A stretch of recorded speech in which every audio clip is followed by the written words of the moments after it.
One of the things I was looking forward to seeing in the live-action adaptation of The Last of Us is the legendary line, "Bigot sandwich."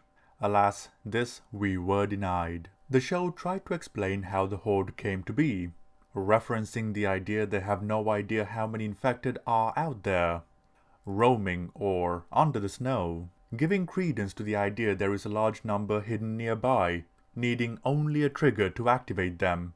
If the story of the show is isolated from the world in which it takes place, this makes sense, where what is on screen at any point is all that matters.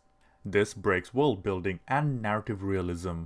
If the yarn develops independently of the environment, the internal rules of world functionality would be rendered useless, meaning the writers have free rein to do anything without harming the integrity of the story structure, as there is none. If we consider this as an actual living, breathing world, the outcomes would be different. Jackson patrols the surrounding area daily with a strict set of guidelines, tight rules of engagement, and a detailed log of everything that happens during them, allegedly. As a result, those conducting them would be privy to the changes in the environment, shift in infected behavior, and their numbers, meaning they would know which areas to steer clear from, or go in large numbers with to clean out the area. In short, they would not be taken unawares. This would also lead them to stop venturing so far out for fear of losing people, preventing the WLF from making contact, and avoiding the end of the episode. Granted, this is under the assumption Jackson operates logically, which, according to the prior episode, they do not. And this ineptitude is what leads the progression of events within the episode. This is a negative when considering the fact the show presents Jackson as a well-oiled machine that knows what it is doing. In essence, what the show is telling us and what it is showing us are completely antithetical. It is not merely the residents of Jackson that do not have any standards with how they operate. This infection likely stems from those in charge of the show, where effects are missing and portions of the episode seem outright absent. For example, in the midst of a snowstorm, it starts with Joel battling the elements. The next shot, the sun's out and it is peaceful, only for the storm to return in the following shot. When Joel looks to Jackson burning, hundreds, if not thousands of infected are shown outside the walls. Yet, when looking from a distance, only the flames are visible.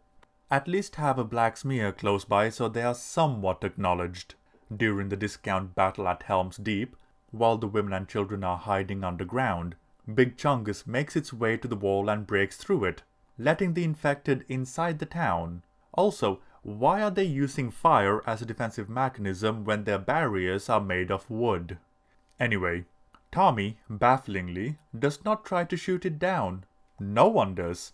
Instead, he runs through the main street warning the people on the rooftops the infected are coming like he's Paul Revere, when a signal flare, which they pointed out they have, would suffice.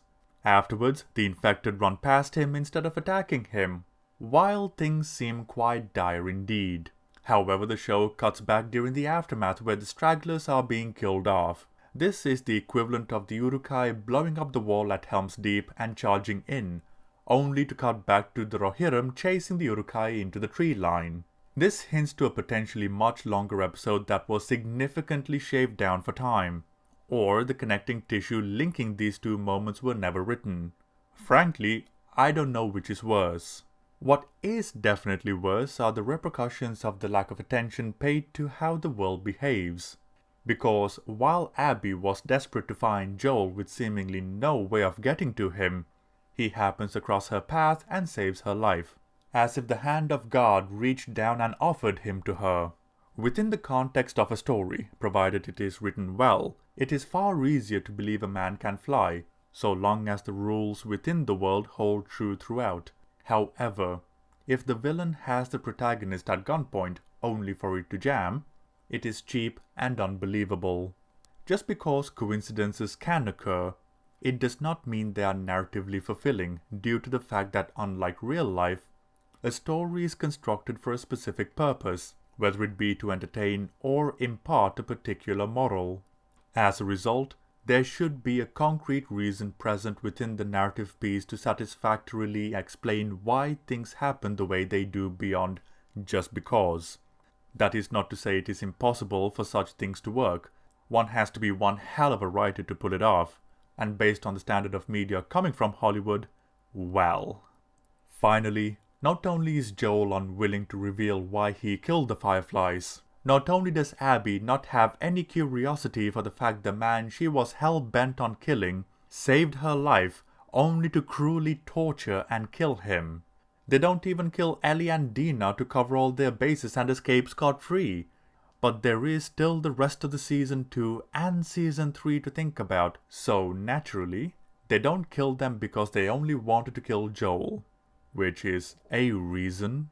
These coffee shop baristas were the remnants of the Fireflies, the group Joel annihilated, rightfully, at the end of Season 1. They survived, for reasons, and are now able to act out their revenge. Ellie meanwhile is screaming that she will hunt them down and kill them. The baristas found Joel in a post-apocalyptic America without any leads, and if they were able to, chances are so can Ellie. Killing them ensures a flawless victory, because no one else saw them, and by the time Asian Bro arrived, they were long gone. When things go south, they only have themselves to blame.